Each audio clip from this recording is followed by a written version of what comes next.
Hi, welcome to Voices. Recently, we have had a number of pastors on our show. Today in studio, we have two distinguished pastors in our union. We have Pastor Adventist Fleur from the South Bahamas Conference and Pastor Wilson Isnord from the Turks and Caicos Islands Mission. Pastors, gentlemen, welcome to Voices. Thank you very much, Pastor Burrows. Thank you very much, Pastor Bowles. It's good to be here. It's good to have both of you, and we want to have a talk about your ministry, a talk about the fields where you work, evangelism, and a number of other stuff. Pastor St. Fleur, why don't you tell the audience a little bit about yourself, where you're from, and who is Pastor Edward St. Fleur? Thank you again, Pastor Burrows, for inviting me to Voices. As you indicated, I'm Edward St. Fleur.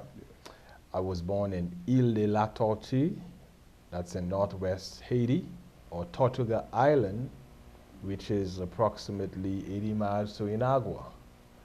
I did primary school in Haiti, did high school in Grand Bahama, Oxville High. Mm-hmm. Then from there, I went to what used to be West Indies College, which is now Northern Caribbean University, Mandeville, Jamaica. And I'm delighted to be here with you. I'm married. I have 3 daughters. And I'm in ministry presently serving Berea and the Bethel churches in the South Bahamas Conference. And how many years have you been in ministry so far? 15 years. 15 years. Wow, Yeah, that's pretty good. And right here, Pastor Wilson Isnord. Why don't you share with us a little bit about yourself? Thank you very much, Pastor Bowles. Once again, it is a delight to be here to share in this conversation. I was born in Haiti, to be precise, in Cape Haitian, the second town of Haiti, where I did my primary and high school. And then I left Haiti in 1996, where I migrated to the Bahamas. And currently, I'm serving as a district pastor of 3 churches in the Turks and Caicos Islands Mission. Okay, thank you so much. Now, Pastor Isnord, you went to Turks and Caicos Islands about 2 years ago. 2 years ago in a And, few months. Before that, you were a pastor in the South Bahamas Conference. Yes, You sir. started your ministry in the South Bahamas Conference. How are things in the Turks and Caicos Islands Mission? We can say that things have been going well. In spite of the challenges, the Lord has been good to us, and we are pressing forward. Our objective is to make a transition from a mission to a conference status. Yes, So yes. this is the desire, and by God's grace, the people are working hard, and we are pushing evangelism, and the Lord has been good to us in the Turks and Caicos Islands mission. The largest field in our union, the South Bahamas Conference, and the smallest field, the Turks and Caicos Islands Mission. It's good to have both of you. We want to talk a little bit about your ministry, your call to ministry. I have some connections with both of you, Pastor St. Fleur and I. You know, we went to part of our time overlapped at the then West Indies College. Correct. Now Northern Caribbean University. Pastor, you told yourself too. I was there when you were there for some time during my master's degree. But your call to ministry, Pastor St. Fleur, tell us about your call to ministry. Well, I believe, like Jeremiah, before I was born, Before you were born. the Lord had his hand on me. Because I can recall from when I was small, and I always had that desire in me. I'm sure it was put there by the Lord, and by God's grace, it has been nurtured, both in Haiti, as I said, doing primary school there. Then when I migrated to the Bahamas, in Grand Bahama, with the various pastors who would have served in that field, Pastor McKinney, Smith, Pastor Toot, Pastor Tinker, Pastor Scavella, you know, all of these persons and a number of outstanding lay persons in the Grand Bahama District, particularly 8 Mile Rock. Elder Palmer, George Palmer, the late George Palmer, Yes.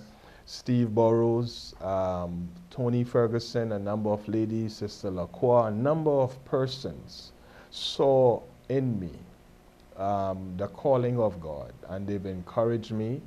And when the time came, in 1993, I accepted the invitation to prepare myself for ministry, and it has been a wonderful journey. And I say to God be the glory for what He has Yes, done Lord. in my life. Yeah, so you're saying with the call, you also got some confirmation from from the members Right. of the congregation who confirmed that call in your life. Yes. And it's interesting you mentioned Grand Bahama. Yes, sir. Presently now, Grand Bahama is a part of the North Bahamas Conference. So you're still crossing. You were part of the North Bahamas Conference also. Pastor Isnord, what about your call to ministry? Well, it is a long story. Long story. When I left Haiti in 1996, and a year later, I started to serve at the Francophone Church as a Sabbath school teacher. And during that time, I started to feel something that I could not understand and explain. And as I continued to serve and grow in the church, persons start saying to me, I see something in you, and it seems as if God has called you into the gospel ministry. But it was not my desire to become a pastor. And because my primary desire during that time was to become a professional basketball player. Yeah, and you have the height for it. I can imagine. And it was in 1998, I had a dream where I saw me standing in a pool, and there was a long line. People were coming to be baptized, and I was baptizing people one by one. And to make the story short, in 1999, when Pastor Fleur was assigned to the Francophone Church, a Wednesday night, I had to preach. And after the sermon, he came to me and said, well, young man, I don't know you, but I have no doubt that God has called you to the gospel ministry. Why don't you go to NCU? And I was making final preparations to go. And I said to him, it is my desire, it is my dream, but I'm praying about it. So persons kept encouraging me because they saw a passion to serve.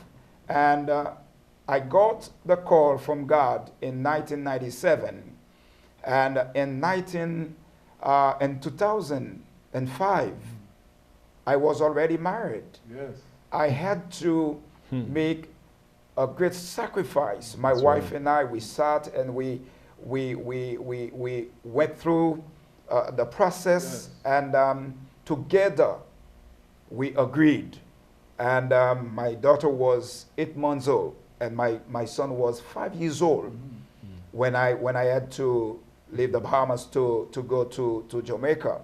And that day when Pastor Fleur picked me up to take me to the airport, it was one of the most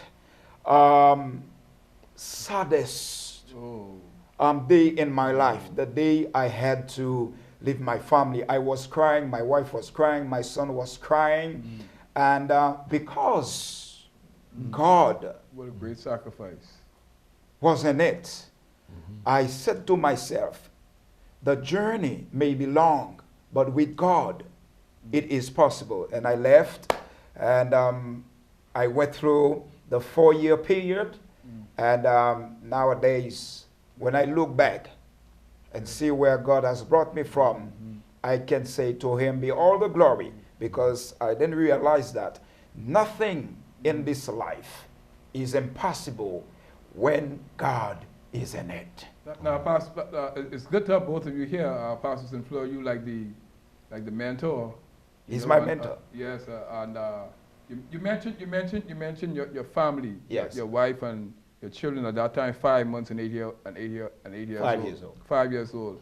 And how important is we just had the pastoral family week of prayer for the Inter-American Division.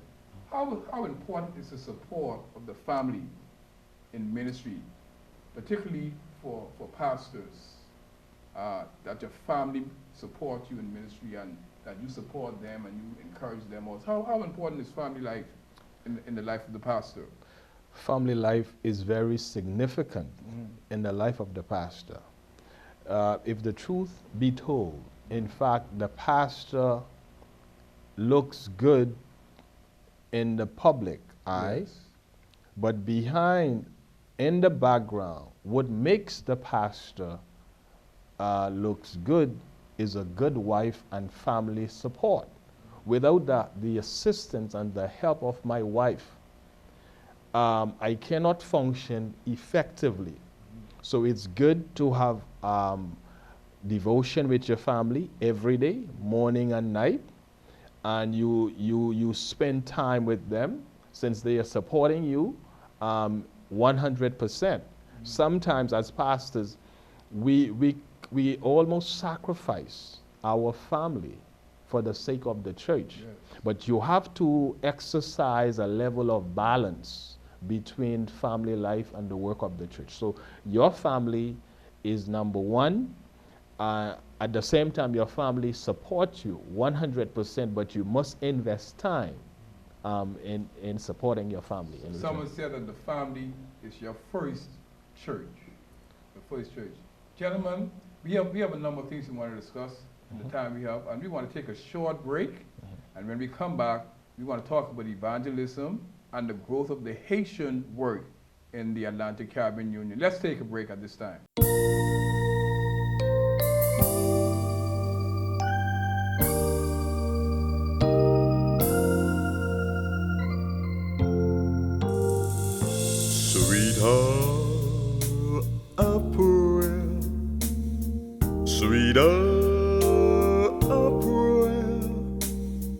That calls me from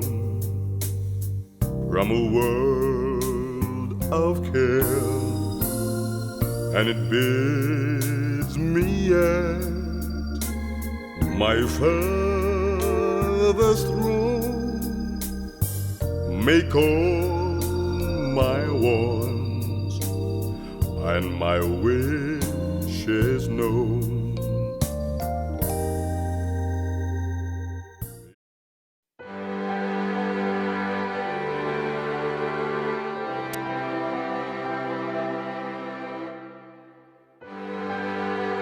Many of you who are watching in developing world or countries, you have the quarterlies, you have the Sabbath school lesson every week, but some people do not study. Yet these people are not able to afford it. Yet they are trying to listen to a radio station to be fed by the word. So I'm appealing to you. This week, take up your Sabbath school lesson, study, review the Word of God so you can participate actively in the Sabbath school lesson.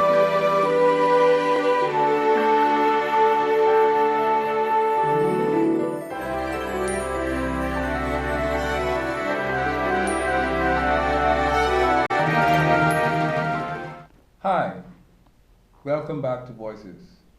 Gentlemen, we are having a conversation and we want to talk a little bit more about evangelism. Pastor Isnord, you were ordained just over a year ago, and I have your ordination booklet right here. I was reading your profile, and what I take note of is that it says here that you were called to be a pastor evangelist.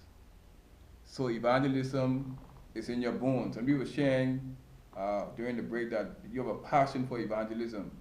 Pastor Fleur, I remember you beginning ministry, and at that time there was one Haitian congregation on the Providence, the Francophone Church. And you came and through the Holy Spirit you worked, and through the number of crusades you established the work. The work was established or grown in the South Bahamas Conference, particularly in New Providence, and there are now three Haitian congregations in New Providence. Tell us about the evangelism, and particularly as it relates to the Haitian community and the growth of the Haitian churches in our union. Gentlemen, anyway. Well, Pastor Burrows, when I graduated, the late Pastor Keith Albury spoke to me in Grand Bahama and told me that I will be coming into Nassau to work the field. At that time, as you rightly mentioned, there was only Francophone church, but before I left, I had a vision of seeing the establishment of two churches. In fact, the names were even came to me. The names? The names. Okay. Bethel and Ebenezer.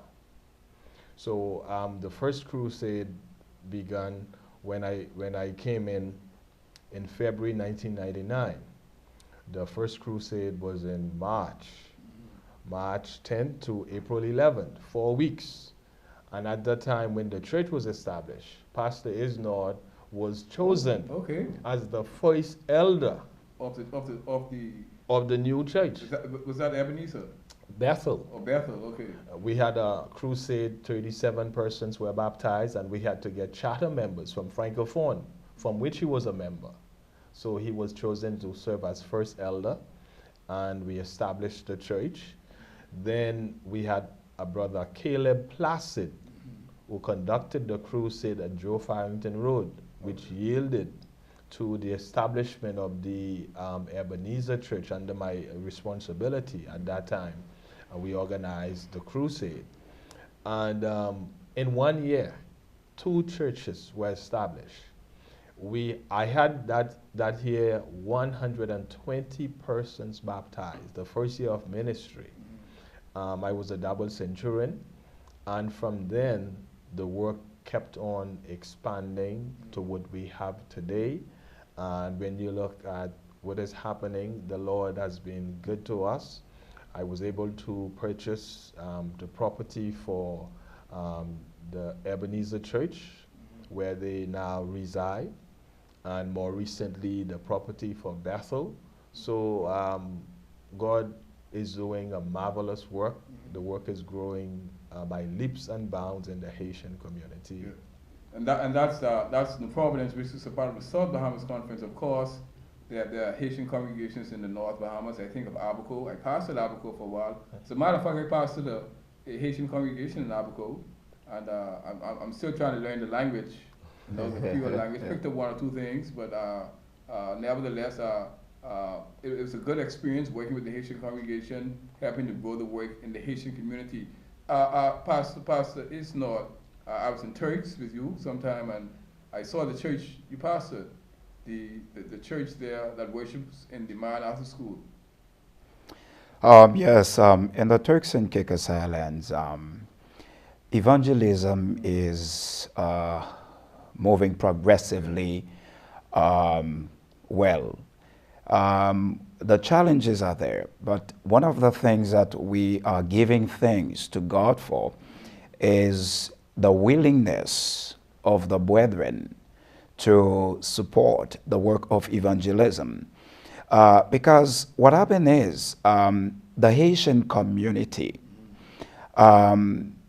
is challenged by many obstacles, but in spite of the obstacles, when the word is being proclaimed, they would come not only to listen to the word of God, but also to commit themselves to follow Christ.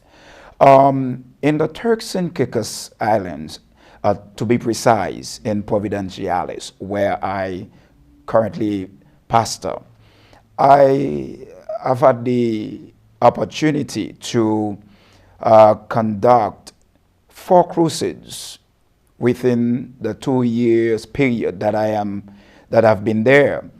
And I can tell you, God has been doing a tremendous work through his humble servant. And even this coming Sunday, we are going to have a 3 weeks evangelistic series. I will not be the speaker. Someone from an evangelist from the Haitian Union will come and do the series for us. So evangelism is moving progressively well in spite of the challenges, and we give God thanks, and we look forward to seeing a great harvest of souls even in this upcoming evangelistic series. See, in our union, we have in the 3 countries, the Bahamas, the Cayman Islands, and the Turks and Caicos Islands, we have a number of indigenous groups from other countries. We have, interestingly, even the Spanish population is growing. Certainly. You know, every country now has a Spanish presence. Recently, in the Bahamas, particularly the South Bahamas Conference, a Spanish company was established. Of course, the Spanish company is also in Turks and Caicos, or Spanish Church. Precisely. And I understand they want to expand that also in the Cayman Islands. There's a Spanish church. There's also a Filipino church in the Cayman Islands. But we're talking about the Haitian community, seeing that both of you are native of Haiti, being in the Bahamas for a while now. The Bahamas is your home now, but originally you were from Haiti, and like I don't know if you mentioned it already, but before we have about 3 Haitian pastors in our union now, or more than that. That is correct. 3. 3? Is that correct? 3? 3. I am privileged to have been chosen to spearhead that work. Just like you had Pastor McKinney, Pastor Neville Scavella, Pastor Roach, and Pastor Hannah, who were Bahamians, the first Bahamian pastors, and I happened to be one of the first. Then following that, we had Pastor Francois and Pastor Isnord. I've been able to work along with them, let them know how God took me through West Indies College. Yes. Of course, when I went there, you were the resident advisor on 4th floor. You took me under your wings, so I was able to pass on to them what you left with. That's how it is, Pastor. That's how it is. Yes. You know, the work is, and we all do our part in our little sphere, because and God brings people in, and we work with them to influence them, just like somebody influenced me. I influence you, you influence them, and the work continues. That's good. Now, Pastor Fleur, just quickly, you, like I said, you're originally from Haiti, and you have a ministry that you sort of spearhead in Haiti. That even though you're not living there, but you have to form, and now it's being done. But tell us a little more about the radio ministry in Haiti. Yes, Pastor Burrows, we do have a radio station open up in Ile de la Tortue, or Tortuga Island in Haiti. I believe that it is important as a people for us to give back to our roots. Diverting a little, if the founding fathers of the Commonwealth of the Bahamas, the late Sir Lyndon, Sir Milo Butler, and the others, did never return to the Bahamas, Bahamians would not be enjoying what we're enjoying today. The same way if Pastor McKinney those never returned to the Bahamas, we would not even talking about conferences and even a union. Yes. It's the same way I feel as a Haitian living in the diaspora, living away from Haiti. I have a contribution to make. I must return. I go periodically, almost every year, taking mission trips. And in 2011, we've opened up a radio station, which is being managed by 2 pastors on the island and a number of local persons who form the board of governors. And the station is doing a wonderful job. So the radio station, even in your absence, is being managed by the church? Yeah, it's not mine. Yes, It yes, belongs yes. to the people preaching the gospel. Yes. And the gospel has no bounds. Mm-hmm. You know, it is to be extended through the length and breadth of the world for Jesus to come. Yeah. And that's it, Pastor, is not the gospel is to be carried to every nation, language, kindred, tongue, and people. That's correct. So now coming back to our union, the Atlantic Caribbean Union, I think now there are about 7 or 8 Haitian congregations between the 3 countries in our union. And you pastor a few of them along with pastoring English or Bahamian churches with English-speaking persons. Right. Is there a difference in ministry in terms of how you approach the 2 congregations? Of course, there's a language barrier, and there may be some cultural barriers, or cultural differences. But is there a difference in how you approach ministry in dealing with the 2 groups of people? Well, I would say there is not much difference. In terms of methodology, the method may be different, but the doctrine remains the same. So I don't see much difference when it comes to the way we worship. What about culture in terms of, does culture play a role in it? Certainly, culture plays a part in everything that we do, because culture is basically the way of life of a people. In the Haitian churches, when it comes to timing, by 9:15, Sabbath school begins. You can rest assured most of the people will be there. In some other churches, we cannot say the same thing. And of course, one of the challenges I discovered within the Haitian churches is that you have people coming from various parts in Haiti, and they have some subculture. When you have all of that, you have a culture within a culture. Then, of course, coming with in all of that, you have the Bahamian culture.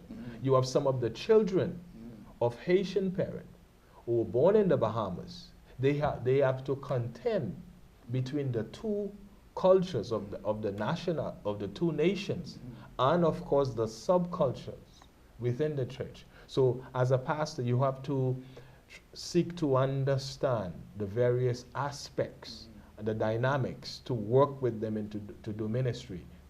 So you have to meet the people where they are, based on where God has planted them, and based on where they're coming from. Gentlemen, we could talk about a number of things. This is Voices, and unfortunately we only have a limited amount of time. But Pastor Isnord, Pastor Fleur, I don't know if you want to share any closing comments with the viewers, and maybe you can even speak a little bit of your language, and I'll try to see if I can understand it. But why don't you share a little bit of your closing comments to the viewers here in the Bahamas, and the Cayman Islands, and the Turks and Caicos, and even around the world wherever this program may go? What I would like to share with our viewer audience is that God has called us to prepare a people for His second return. And I believe now is the time for all of us to come together and be united in prayer and surrender to the Lordship of Jesus Christ daily, so that we can be empowered to preach and teach the everlasting gospel. Hence, Jesus will come for us to live eternally with Him in glory. Yes, Pastor Burrows, indeed I endorse what Pastor Isnord has said in terms of sharing the gospel. Now I want to speak directly to maybe persons who are discouraged, who feel that there is nothing that you can do. Of course, you can do something at home. You can share with your neighbors of the goodness of the Lord, what He has done for you from an experiential point of view. If you feel that you are discouraged, let's go on a mission trip. Go to a family island, go to Andros, go to different parts of the Bahamas, go to Haiti, go to different parts of the world to share the gospel. Because the message of the three angels' messages of Revelation 14, verses 6 to 12, is for everyone on the planet. And every man, every woman, every boy, every girl has a part to play. If we take our mandate, we have been commissioned. So if everyone takes their responsibility, the world will be warned. It did not say everyone will accept it, but at least when this gospel of the kingdom shall be preached unto all the world, then the end will come, so that no one will have an excuse for having not heard the gospel. So I'm inviting you, take up your mantle, spread the word. Jesus is coming soon. Pastors, you know, next year, God's willing, 2015, our church, the World Church, will be holding the General Conference session in the United States of America in Texas. And during that conference, as you know, the entire representation of the church is there. People of every language and nation all across the world, all the countries in the world, they are there. And our union, 3 countries, and we have different language groups. We have the Haitians who speak, what's it, Creole or French? Creole, French. Creole and French. We have people from the Spanish, Latin American countries who speak Spanish. Of course, we have the Bahamians who speak English. Pastor Burroughs, I'd just like to greet the brothers and sisters of the Haitian community in their language. Frères et sœurs, moi salue nous dans nom Jésus, et nous voulons faire connaître Jésus a venu, il pas loin, préparer pour retourner et séparer l'évangile là avec tout le monde qui doit passer. Que bon Dieu bénisse. Et pour ajouter à salutation, pasteur Saint-Fleur, moi t'aimerais dire à toutes frères et sœurs que Jésus toujours là pour capable aider quel que soit le monde qui senti fatigué, chargé.